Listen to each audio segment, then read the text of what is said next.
momento de su prisión preventiva. El primer tema lo tocaremos con el doctor Ernesto Blume, expresidente del Tribunal Constitucional. Él siempre muy amable, aceptando nuestras invitaciones, y aquí lo tenemos como siempre una vez más. Doctor, bienvenido. Buenas noches, muchas gracias por la invitación. Bueno, a ver, han habido algunas decisiones que son motivo de polémica, ¿no?, de debate, y una de ellas es la anulación del juicio del caso Cócteles, ¿cierto? Que involucra, entre otros, a Keiko Fujimori, ex candidata presidencial. Seguramente usted ha podido, ¿no?, leer el fallo, leer la resolución. ¿Y qué opina al respecto sobre los argumentos que sustentan la misma? ¿Cree usted que se ha hecho bien en anular este juicio? Yo creo que sí, porque se ha seguido una línea trazada anteriormente por el Tribunal Constitucional. Y esa línea fue trazada en el caso José Klimper Ackerman, expediente 2802-2023, proceso de habeas corpus, en donde el tribunal dijo que el fiscal no puede realizar nuevas imputaciones cuando el juez le pide alguna aclaración a su acusación inicial. Es decir, para una acusación requiere antes citar al imputado, darle oportunidad de defenderse, escucharlo, tener en cuenta sus argumentaciones, sus pruebas y después formular la acusación. Pero aquí lo que ocurría era que, con motivo de algún pedido de aclaración del juez, el fiscal no solamente aclaraba, entre comillas, sino que formulaba una nueva imputación. Entonces, frente a esto, el señor Klimper reclamó ante el Tribunal Constitucional, y el Tribunal Constitucional, en una decisión para mí muy acertada, porque es una decisión que rescata el derecho de defensa de las partes involucradas, que deben tener la posibilidad de conocer cuál es la imputación que le formula el Ministerio Público, y además tener una defensa y descargar esa imputación. No nos olvidemos que hay una presunción de inocencia que, digamos, está presente en toda investigación, y un deber del fiscal, que es el titular de la acción penal pública, de acreditar el hecho delictuoso. O sea, pero, doctor, perdón, en un marco en donde se dé oportunidad de defensa a la parte imputada. O sea, doctor, perdón, por lo que le entiendo, entonces el fiscal no respetó, ¿no?, el principio de defensa. Así es. De o los acusados. Exacto, exacto. Y entonces el señor Klimper en un momento dado dijo: a mí originalmente me inicia la investigación y me denuncia por estos delitos, y luego, a través de la ampliación que le pide el juez al señor fiscal, él me imputa otros cargos. Y de esos cargos yo no tuve conocimiento antes ni me pude defender. Y ese fallo con relación a Klimper, ¿cómo influye para que a su vez se anule el juicio a Keiko Fujimori y otros más? Influye por el principio de donde está la misma razón, está el mismo derecho. A igual razón, igual derecho. Exacto. Es decir, si en el caso Klimper el tribunal dijo: no se puede vía ampliación convalidar una nueva imputación sin haber ejercido el imputado su derecho de defensa y previamente haber sido enterado de la imputación y haber tenido oportunidad de descargos, si eso es así y anulamos en Klimper, debe anularse en lo demás. Eso no dijo expresamente el tribunal, pero entonces, ¿qué ha dicho acá la Corte? Donde está la misma razón, está el mismo derecho. Si acá se ha anulado, y esa es la línea interpretativa del tribunal, es decir, el tribunal está diciendo: no puede un fiscal vía ampliación formular nuevas imputaciones sin derecho de defensa, sin garantía del derecho de defensa. Entonces, esto lo ha extendido para todos, y a mí en lo particular me parece muy bien. Yo hace muchos años, cuando era presidente del Tribunal Constitucional, advertí en este tema de la lucha anticorrupción.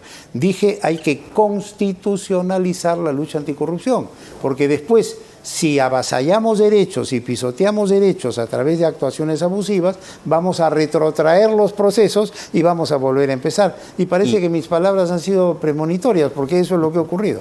Doctor, y en este caso, vinculado a Keiko Fujimori y otros, en el caso Cócteles, ¿cuál ha sido la responsabilidad del fiscal José Domingo Pérez y del juez Víctor Zúñiga Urday? Mire, hay una responsabilidad desde mi punto de vista constitucional y además una responsabilidad legal. ¿Por qué? Porque cuando uno asume el cargo, en este caso de fiscal o de juez, jura respetar, cumplir y hacer cumplir la Constitución.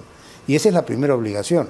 Y si la Constitución manda que usted respete derechos y actúe en un marco de respeto de derechos, cuando un fiscal o un juez viola derechos y lo viola reiteradamente, como es el caso del señor José Domingo Pérez, que en muchos casos hemos visto cómo le han ido enmendando la plana, y en el caso Cocteles, el caso es en realidad del Ripley, diría yo, porque más de 17 oportunidades, 19, si no me equivoco. o 19, el mismo juez Zúñiga le ha dicho rectifique, aclare, rectifique. O sea, estamos frente a una persona que es huérfana de prolijidad en lo que hace.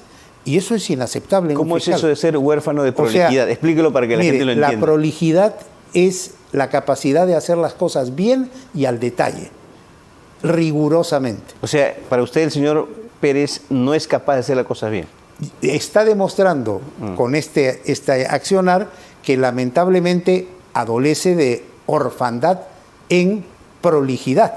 Es decir, no tiene digamos, los elementos que le permiten hacer las cosas al detalle y bien para que no se las estén corrigiendo y enmendando la plana. ¿Y usted cree que el doctor Pérez debe ser apartado del caso Cocteles? Y yo creo que sí, y eso me parece a mí que ha debido ocurrir hace mucho tiempo. Cuando yo fui ponente en el caso Keiko, y yo fui el ponente que planteó la libertad de la señora Keiko, que al final obtuvo la libertad, después la volvieron a detener y al final el propio Poder Judicial la liberó. Advertí una falta de prolijidad en el proceso, no solamente por parte del señor Pérez, sino por parte del señor juez.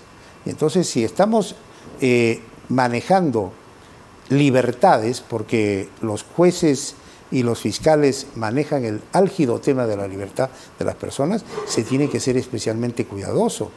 Debe haber un celo especial en el análisis. No se trata de actuar para armar un espectáculo y un escándalo público y aparecer en la televisión, sino respetar el derecho de los involucrados. Hay quienes consideran, son más drásticos y consideran que debe ser expulsado del Ministerio Público. ¿Usted está en esa misma idea? Mire, yo trato de ser lo más académico posible y no entrar al terreno de las apreciaciones subjetivas o que puedan ser imputadas de subjetividad. Pero creo que si uno hace un análisis de la conducta de estos personajes, y no me refiero solamente al señor José Domingo. ¿A quién más se refiere? A quien en persona yo respeto, pero estoy refiriéndome a su accionar, a su conducta, sino, por ejemplo, al señor juez, a quien respeto también como persona, pero en su accionar, Concepción Carhuancho, a quien prácticamente le han revocado casi todas las prisiones preventivas que ha dictado. Es decir, si estamos frente a personajes que no dan mérito a lo que es el derecho y el valor de la libertad de las personas y son tan, digamos, ligeros para solicitar detenciones, solicitar privaciones de la libertad y concederlas, yo creo que hay que preocuparse. Porque obviamente a estos personajes los superiores jerárquicos los están rectificando todos los días. Entonces hay que preguntarse, ¿qué es lo que está fallando? Y evidentemente lo que está fallando es que no hay el cuidado necesario. ¿Y se podría preguntar si merecen continuar para mí, en el Ministerio Público o el Poder Judicial? Para mí, desde mi punto de vista, no. ¿Ninguno de los dos? Ninguno de los dos. Yo creo que un juez penal es un juez de garantía de derechos.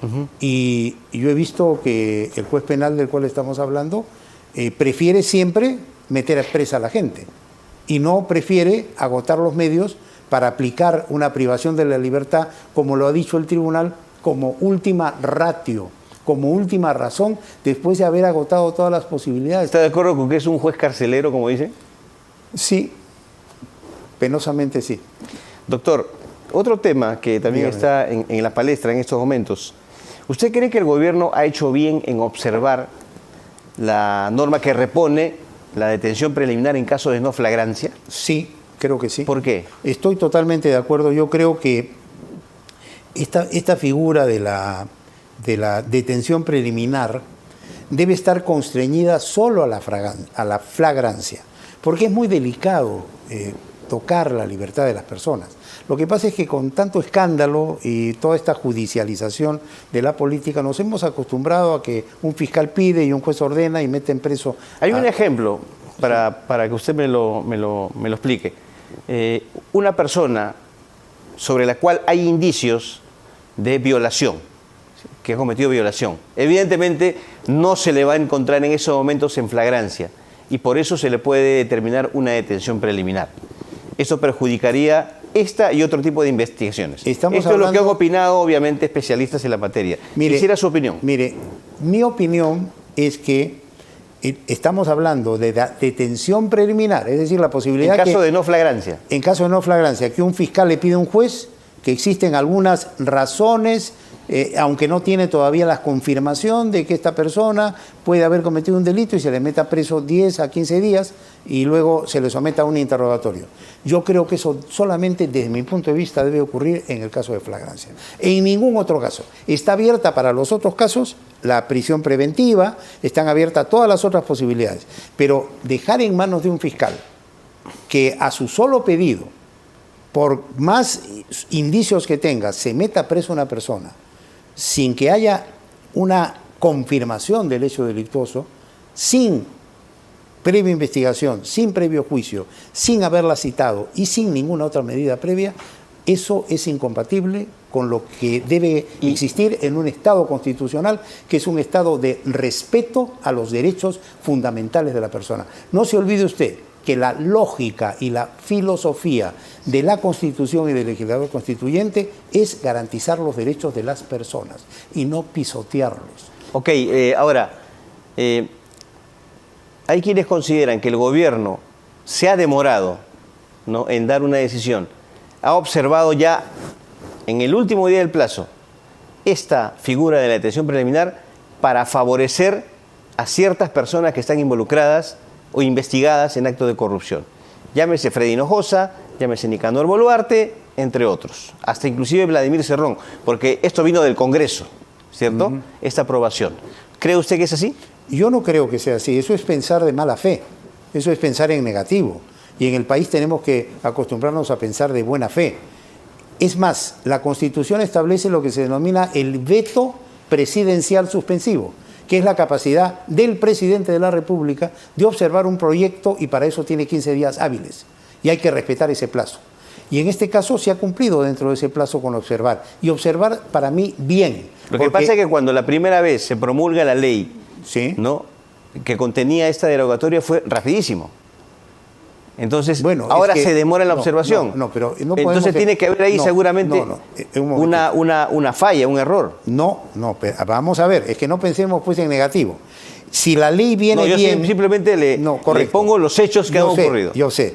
Desde mi punto de vista, si la ley viene bien estructurada, bien fundamentada, y llega al Poder Ejecutivo y merece la aprobación rápida del Consejo de Ministros y la Presidencia. Pero no se dieron cuenta de ese detalle, doctor. No se dieron cuenta de esa norma. Es que luego vino la presión de los medios y la presión de ciertos sectores diciendo que había habido un error y vino un acto de debilidad. Y lo digo con todo respeto al Congreso de la República. Para mí, mal el Congreso. Dio una buena ley, que es esta ley 32.181, y en lugar de mantenerse en su posición, por presión política ceden ante una campaña y dan marcha atrás parcialmente. Y me parece muy bien que el gobierno... Que muchos comunistas no se dieron cuenta. Bueno, deben estudiar mejor, pues una crítica hacia ellos. Acá aceptaron, pero no leyeron, aprobaron por aprobar. Mire, yo creo que está muy bien dada la ley 32.181 y muy bien observada la ley que pretende volver al sistema anterior, desde mi punto de vista. ¿Y usted considera que está bien que se recorte su rango de aplicación? Según la resolución de observación, se acorta el rango de aplicación y solo se aplicará para delitos con penas mayores de 8 años. Se deja fuera, por ejemplo, tráfico de influencias, corrupción también. Bueno, pero eso está sujeto, es que acá hablamos como si la detención preliminar fuera lo único y la mejor alternativa. Estamos hablando de una figura en un Estado constitucional en donde lo más importante es respetar sus derechos bajo presunción de inocencia, que usted, un fiscal, va al juez y dice: presumo que el señor Carlos Villarreal está involucrado en tal situación y pido su detención. Es justo que a usted sin ningún otro elemento más solamente el dicho y el fundamento del fiscal le quiten su libertad, que es un valor fundamental. No sé qué fundamentos tendrá el fiscal para hacer pero eso. así tenga todos los fundamentos del mundo. ¿Usted cree que en un país desarrollado pueden ir y detener a una persona así? Eso no se puede lograr. Si el fiscal quiere detenerlo, que demuestre que usted cometió el hecho delictuoso. A él le corresponde la carga de la prueba. Usted tiene la presunción de inocencia. Y la presunción de inocencia no solamente es un derecho que usted tiene, es un deber que todos tenemos de presumir que los demás son inocentes. Y de ese deber nos hemos olvidado. Entonces, cuando apreciamos la situación de una persona involucrada, debemos considerar que esa persona tiene el derecho a ser presumido y nosotros tenemos el deber de presumirlo inocente. Entonces, cuando se tergiversan las cosas, llegamos a este nivel de desnaturalización. Y ese es mi criterio, y yo sé que algunos discrepan de lo que estoy diciendo. Bueno, usted sabe que hay diversidad de opiniones, hay democracia. Hay democracia. Exactamente, exactamente. Doctor Blume, la verdad le estoy muy agradecido por su visita gracias a los usted. estudios de RPP y esperamos que no pase mucho tiempo para que regrese. Bueno, depende que me inviten. Ya. Muy bien. Doctor Blume, muchas gracias. Muy amable. El doctor Ernesto Blume, expresidente del Tribunal Constitucional. Hacemos una pausa, 9:22, y volvemos para conversar con el congresista Carlos Anderson aquí en Prueba de Fuego por RPP Televisión.